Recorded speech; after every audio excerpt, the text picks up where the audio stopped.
Hi folks, Mr. Long here.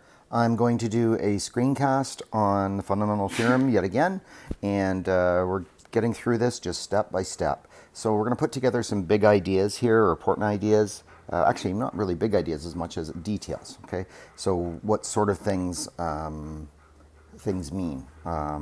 Okay, so let's look at this. Let's go through some of these. So there's specific questions here that we're going to answer, and then once we answer the specific questions, we're going to refer to the rules that we develop. Okay, so we're going to look from 0 to 5 hours at the accumulation. Okay, so from 0 to 5, that means integral from 0 to 5 f of t dt. Okay, so just what's the area under the curve from 0 to 5? Well, delta y is 3 and delta x is 5, so that's 15. And we know the units will be centimeters. Okay, the units will be centimeters. So what is that then, right? What are we actually measuring? We're measuring area under the curve, but that 15 centimeters, what is that? That's actually, in this case, from 0 to 5, that's measuring the accumulation in depth of snow from 0 hours to 5 hours. So in fact, what it really is f at 5 minus f at 0. Okay, so that's another way to write the fundamental theorem.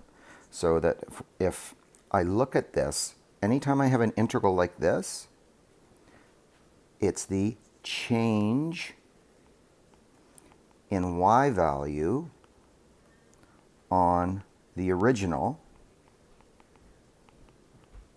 from x equals 0 to x equals 5. I have two unknowns here though, right? So these are both unknowns. So I don't know, I have to know what either f at 0 is or f at 5 is to get any other values. All this tells me is how much things changed by. So in other words, there were 15 extra centimeters of snow going from 0 to 5. Graphically, it would look like this, right? We don't know. I just know the graph goes like this. This is the big F, right? And I know that this is 15 centimeters, right? And that's in over from 0 to 5 hours. The depth grew by 15 centimeters. I don't know what the y value was here or here. I just know that it grew by 15 centimeters, the depth of snow. But if I know one of these, then I can figure out the depth everywhere. Okay, so did the snow get deeper? Well, of course it did, yeah.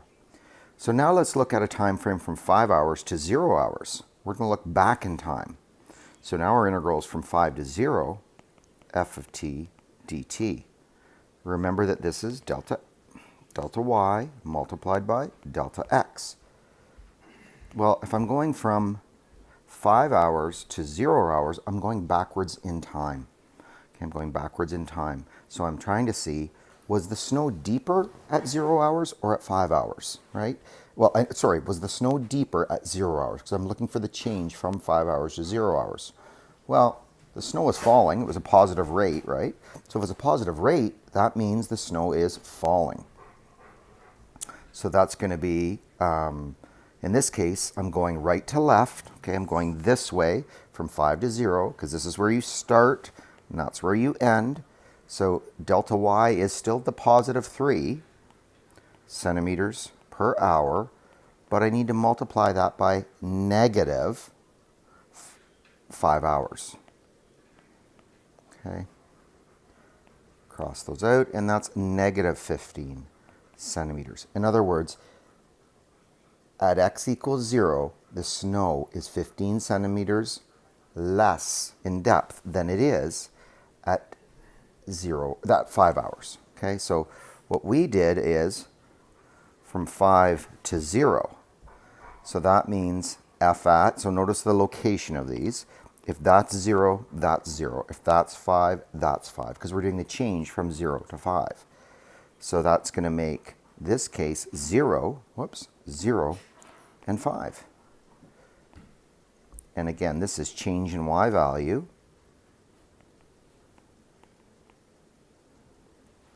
on the original or accumulation this is the accumulation from x equals 5 back to x equals 0. So you should notice something here. And so the general conclusion that you're going to have to make is, so this, when you look at this, that is 15, that is negative 15. So what you need to do is add in something right here. Okay. And so if you have an integral, right, area under the curve, between the curve and the y-axis, and they're going between these 2 points, right? This goes from A to B, this goes from B to A, right? So you have to think about, you know, what's the relationship there. All right, let's do the next one. So now we're going to calculate from 0 to 2 and 2 to 5. Okay, 0 to 2 and 2 to 5. So let's look at that. 0 to 2, I think we can, you know, we see that 0 to 2 is just 2 times 3, that's 6. Okay, 2 to 5 is 2 to 5, that's 3, times by the y value, delta y of 3, that's 9. Now, what about 0 to 5? What was 0 to 5? Well, 0 to 5 was 15. So what's the relationship between 0 to 2, 2 to 5, and 0 to 5? What's the relationship? So, and you can see on the graph much better, right? So if we look at this, this was 6, this was 9. It follows then if this area is 6 going from 0 to 2, and the area here going from 2 to 5 is 9, what is the area from 0 all the way to 5? And I think you can see that if you compare those values. If you compare those values. And that is that right there. So now you're going to have to fill in what that number, those values are. Okay, so from A to B, and I'll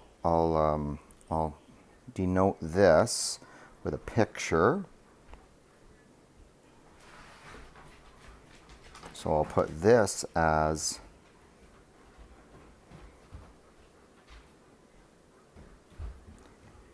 A, B, and C. Okay, so if I do the area from A to B, and I add on the area from B to C, what is that area equal to? Okay. Now let's look at this third one. Or sorry, this one here. Apologize. Determine the value of this. So what's that area going to be? The area from x equals 2 to x equals 2. In other words, how much snow fell from 2 hours to 2 hours?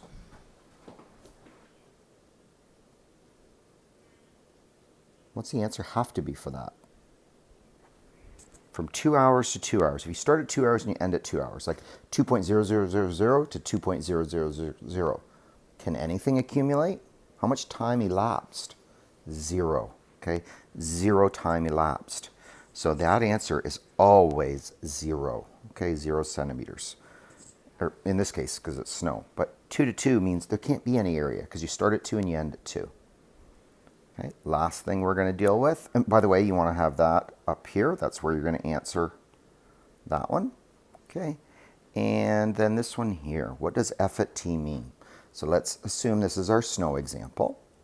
And this is really when the fundamental theorem becomes very powerful. So let's look at what this means. So I'm going to write this here. F at B equals F at A plus the integral from A to B, f of x dx. Now you may look at this and go, Mr. Long, that's a t and that's an x. I don't get it. Well, it has to do with the fact that we are creating a function in terms of t, and we're going to be substituting t into here. You're not allowed to substitute t into t. You can't do that actually. So you have to do what's called a change of variable. So we just write f at x dx because in the end we're just going to be subbing in t anyway. So what is this actually telling us? Well, we have to remember that this f of x gives us a rate. Dx is our delta x. If I multiply those together and add up all the areas, I get accumulation. So this right here is a given value. Okay. Oh, wait a second. Look at this. This is A. This is A. So if A is 2 hours and f at A is 7, what is 7? 7 is the depth of snow at 2 hours. Okay, that's our ordered pair on the original. This is f at 2, and that would mean it's 7 centimeters deep at that moment. Okay. Again, this is the accumulation, starting at x equals 2 hours to any value t, right? To any value t. So this right here is just the general y value on the original. So what's interesting about this is we don't even need a function. So I don't need a function that describes snowfall depth, okay, a separate function. As long as I have this single y value on the original and I have a rate function, I don't need the original function. Okay, this is called an integral equation. That initially that may be a little confusing for you, but this right here relationship is huge, and it will. There's a good mathematical word, huge. It's very important in terms of understanding, but we'll continue to work on that. So what it means is at 2 hours, we know the snow is 7 centimeters deep on the ground. We've got a rate function, like a graph or a table or an equation. That's f at x. And then we know as long as I refer to accumulation to this value here, I can figure out, okay, if I go past 2, like to 3, I'll be, the area will be normal. I'll either add or subtract depending on whether the rate's positive or negative. But if I go back in time, so if this is a number less than 2, I'm going to have a negative delta x. Okay, that'll be negative. Anyway, so it's an equation that predicts the depth of snow at any time, the original function. Okay, so now what you're going to do is there's another page just like this, and you're going to fill out all the answers for it. And what's really important is that you go up and you do this stuff here, okay, on the page, on the next page, on the next board. Okay, good luck.